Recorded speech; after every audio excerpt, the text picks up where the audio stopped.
JSS teachers in Uasin Gishu County during a demonstration criticized local leaders for not prioritizing their demands, stating they will not return to school until their issues are resolved. We are talking about some of us who graduated as early as 2014, but we are on the streets, and you find people who have graduated in 2023, 2021, they are in PNP. They are threatening our teachers here, telling them, can you go back to school? Warudi shule. They are giving wrong data to Teacher Service Commission that teachers are present. Look at here, this is Eldoret. We have over 800 here teachers on strike. On their part, parents in Machakos County have criticized the government for its inadequate response to the JSS teachers' strike, citing a delay in learning for their children. Watoto wanakuja nyumbani, wanasema hawajasoma. Sababu ni ya kwamba walimu wa JS wako strike. We live by education, we need education. It is our right and we demand for it. The scenario in Uasin Gishu County mirrored the situation in Kitui County today, with JSS teachers insisting on permanent and pensionable terms before returning to work. As interns, they have been underpaid, and the TSC must compensate them for the months, the years they have worked. There is no way we are going to consider the learner whole time moguls are depressed just because TSC doesn't want to consider our demand. As the strike by JSS teachers continues, thousands of students continue to wait for learning to resume. Ben Kerera, K24, Nairobi. Treasury Cabinet Secretary Njuguna Ndung'u has drummed up support for domestic resource mobilization through taxes, terming it as the safest means to achieve development in the country.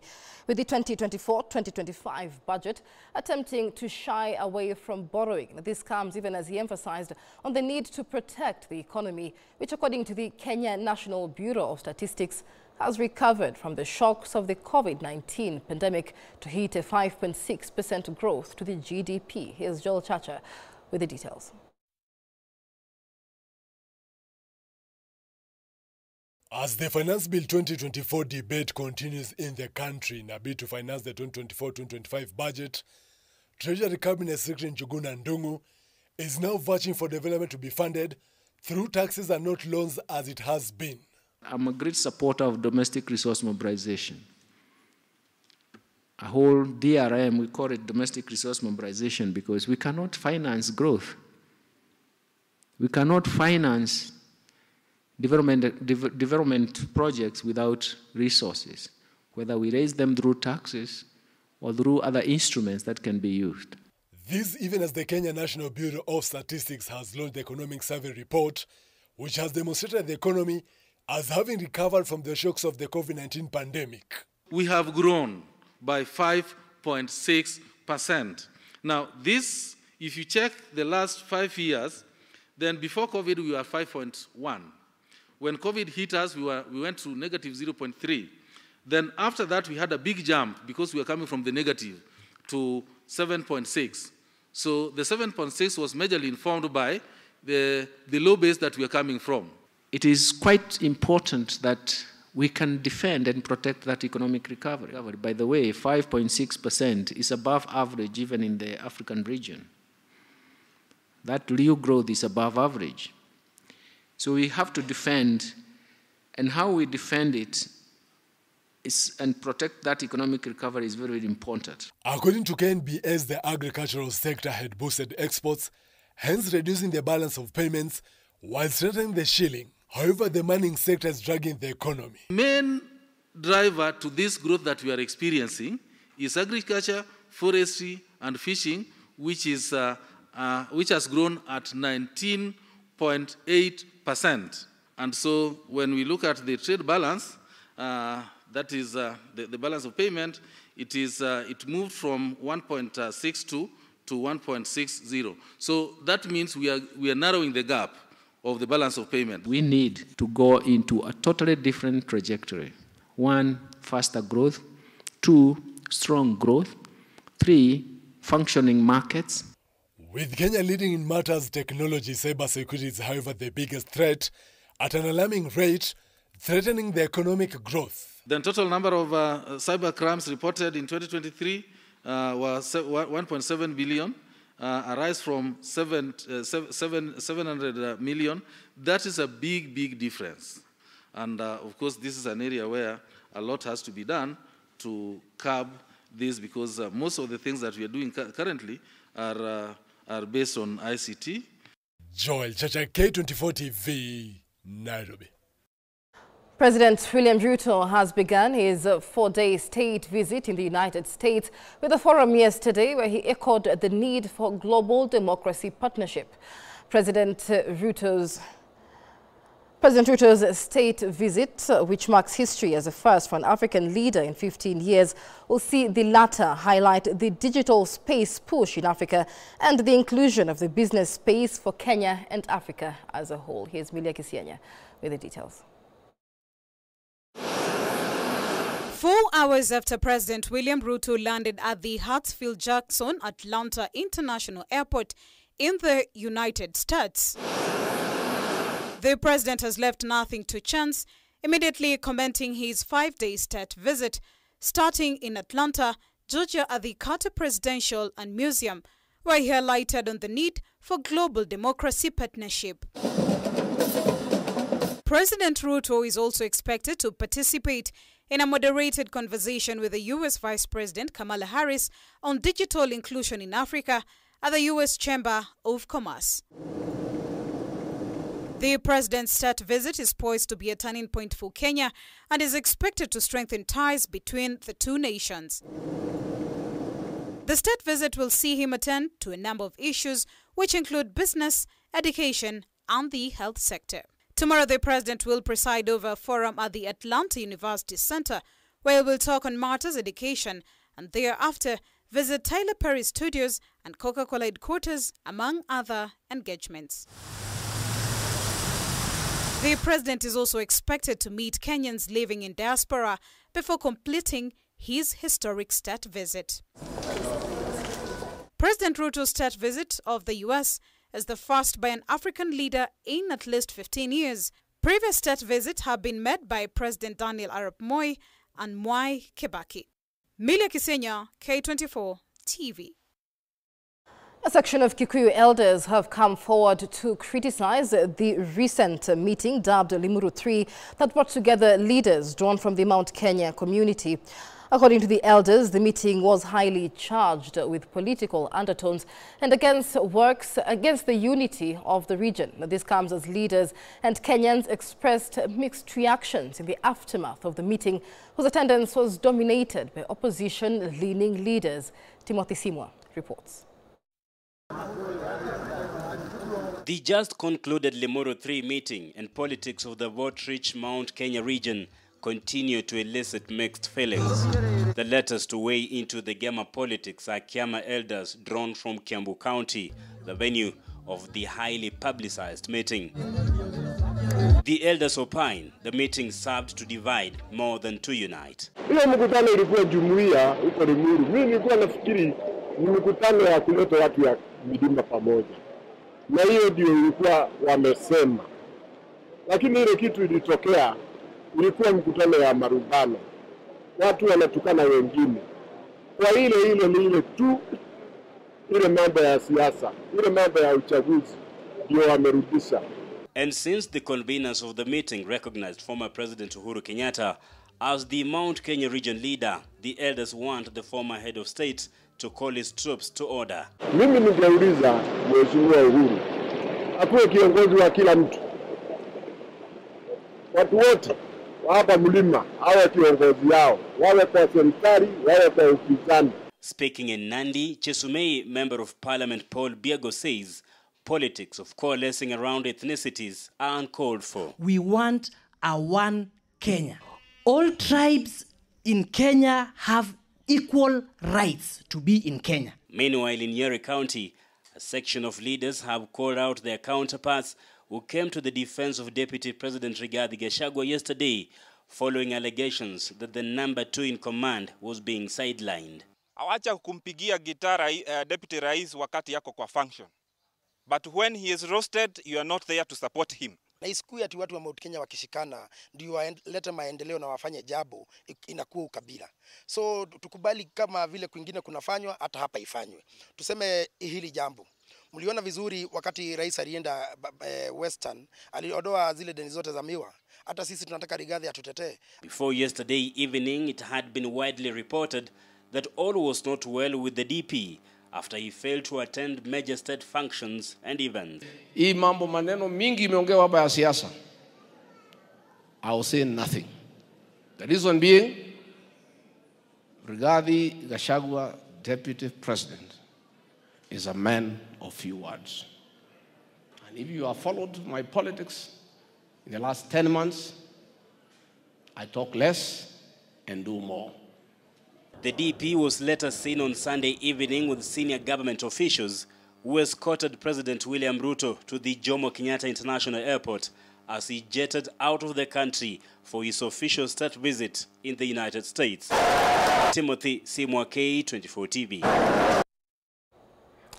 Now, last year's Finance Bill 2023 saw the opposition come to the defense of Kenyans against what they said was high taxation, which included demos and threats of civil disobedience. Of the leading voices against this said taxation was Azimio Chief Raila Odinga, whose voice is no longer loud in the 2024 Finance Bill. Odinga's AUC bid appears to have held him back in his usual fight with the government amid threats from government allies of withdrawing support of his AUC bid. Is Odinga retreating his opposition against the government? Well, here's Martin Opio with the details. For more than a week now since the conversation on the Finance Bill 2024 began, Azimio Chief Raila Odinga is yet to come out with his advice regarding the bill that is now raising uproar from different quarters, with the bill said to increase the financial tax burden to Kenyans. Last week, his core principles led the coalition in critiquing the bill, but conspicuously missing was Odinga, who has previously been quick in taking the government head-on. Last year, when the bill came to Parliament, Odinga was among the first person to fault the government. 2023 saw Azimio Brigade analyze the bill close by close after Odinga had raised his concerns over the bill, demanding that the bill be retracted and amended. We asked Ruto to humble himself, withdraw this bill, offer apology, and seek forgiveness from Kenyans for the anxiety caused then and begin afresh. The consequent push by the government to push through with the bill, among other issues, saw Odinga and the larger opposition team take to the streets. During last week's event, Odinga was intimated to have been out of the country and missed the economic session. However, Odinga appeared in public the next day on Friday, where he was pictured seeing off the visiting Ugandan President Yoweri Museveni, where issues of East African integration and his AUC bid were discussed. The same morning, Odinga held meetings with various ambassadors to galvanize support for his AUC bid. When it was said that Odinga will finally give his thought on the 2024 Finance Bill this past Saturday while leading the installation of Ogai of Seme, Odinga steered off the debate and instead chose to focus on uniting his party. This is despite the fact that every speaker pointed their frustration on the Finance Bill 2024. Serikali ya juu wanaleta finance bill bunge ili tupitishe hiyo ushuru. Sasa wabunge wasidanganye wananchi, wale wanapitisha ushuru ni wabunge. Na Rais Ruto apatie tu Raila Amolo Odinga kura yake ngapi? Kama Mkenya, na Raila kama Mkenya mwenzake. Na kama hataki hatuwezi mbembeleza. Akae na hiyo kura yake. Kwa sababu huyu Raila Amolo Odinga ako na enough connections hii Afrika. Odinga has also been said to be avoiding his core principles and instead aligning towards the government as the push for the African Union chairmanship bid gains momentum. When he attempted to criticize the way the government was handling the food crisis, an onslaught from the government was thrown on Odinga with threats of withdrawing their support in his AUC bid. Did the threats cow Odinga into silence? Only time will tell. Martin Opio, K24 TV, Nairobi. Iranian President Ibrahim Raisi, the country's foreign minister, and other officials were found dead at the site of a helicopter crash after an hours-long search through a foggy, mountainous region in the country's northwest, state media reported. According to Iran's state television, all government offices and private businesses in the country will be closed Wednesday to coincide with the funerals for the crash victims. The burial of President Ibrahim Raisi will take place on Thursday in Mashhad, where he was born. Let's take a look at that report. The charred wreckage of the helicopter carrying Iran's President Ibrahim Raisi, his foreign minister, and other senior officials was found early Monday after an overnight search in blizzard conditions. A total of 9 people, including a provincial governor, were on board when the aircraft came down on Sunday in a remote and mountainous region in Arasbaran forest near the border with Azerbaijan. Rescue teams battled for hours to reach the crash site, with fog and snow hindering efforts. The president and his entourage were returning from a visit to the Iranian province of East Azerbaijan, where they took part in the inauguration of a dam along with the president of neighboring Azerbaijan. On Monday, the Iranian Red Crescent confirmed the bodies of the president and others who died in the crash had been recovered and the search operation had ended. Raisi was traveling in a helicopter purchased by the ousted Pahlavi dynasty in the 1970s. The Islamic Republic has not been able to upgrade its civilian and military aviation industry due to U.S. sanctions. Iran's former foreign minister Javad Zarif blamed the U.S. for Raisi's death, saying it had sanctioned the sale of airplane and aviation parts to Iran and does not allow Iranian people to enjoy aviation rights. The death of Raisi, a hardline conservative viewed as a possible successor to the country's supreme leader, 85-year-old Ayatollah Ali Khamenei, comes at a difficult time for Iran. The economy is struggling in the face of U.S. sanctions, while the country is also part of heightened tensions in the Middle East. A years-long shadow war between Iran and Israel has burst into the open following Hamas's October 7th attack on Israel. Elected in 2021, 63-year-old Raisi, representing conservative and hardline factions in Iranian politics, was president for nearly 3 years and appeared on track to run for re-election next year. Iran's supreme leader, Ayatollah Ali Khamenei, has confirmed first Vice President Mohammad Mokhber as the country's acting president. Under Iran's constitution, an election will now be held within 50 days. Hope that God will return the president and fellow travelers to the people. The Iranian nation must not be worried, and rest assured there will be no disruption to running of the country. President William Ruto has mourned President Raisi as a fearless leader and a dedicated public servant. In 2023, during a visit to Kenya, the late Iranian leader signed several MOUs with President William Ruto. Michelle Ngele Odhiambo, K24. The Ministry of Health estimates that more than 200,000 children under the age of 18 suffer from heart disease. Each year, over 10,000 babies are born with congenital heart disease. Well, on Health Beat this morning, Robbie Omondi speaks to parents whose children have undergone heart surgery, with experts saying there is no known cause for heart diseases.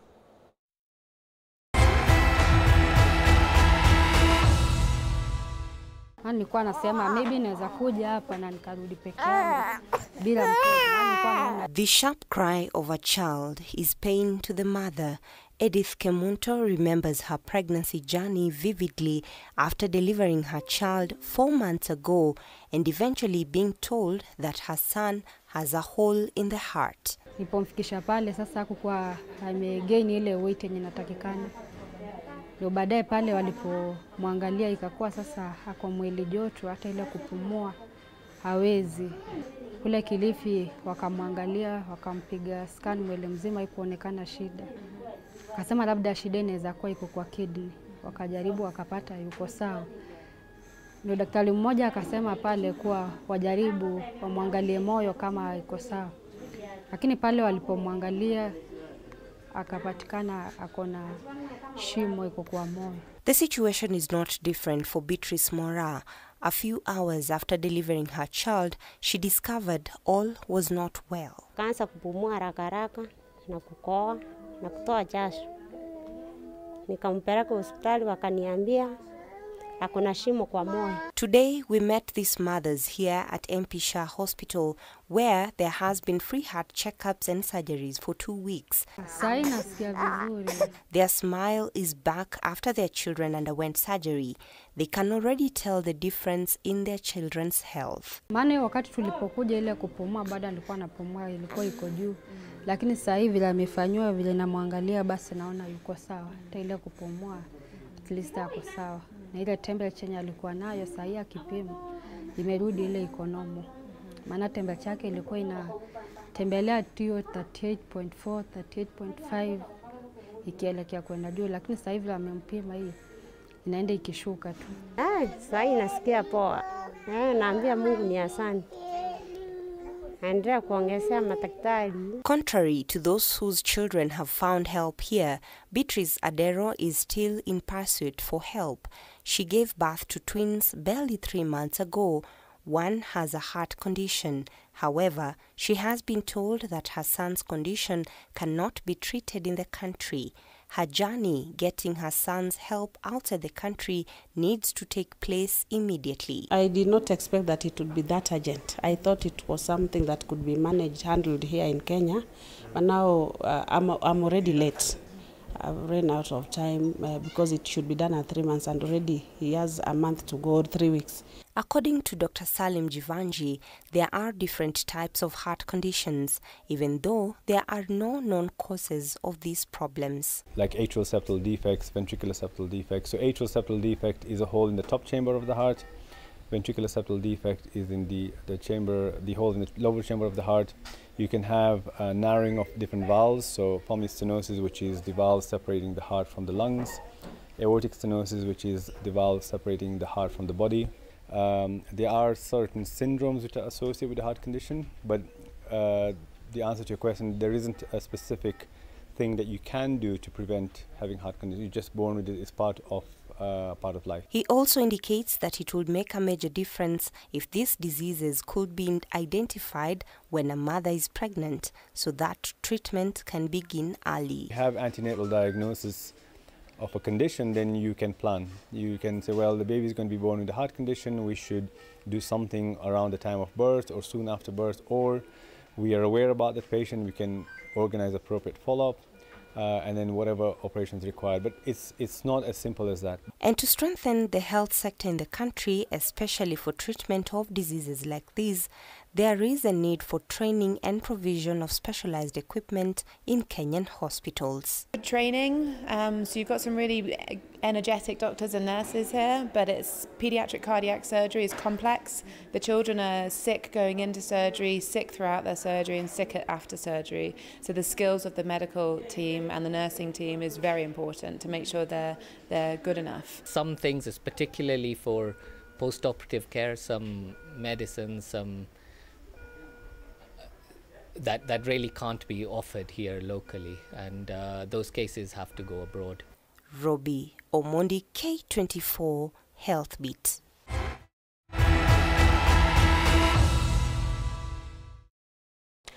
That report by Robbie Omondi brings us to a break on New Dawn. When we come back, look, what's making headlines on the dailies on this 21st of May. Just stay with us.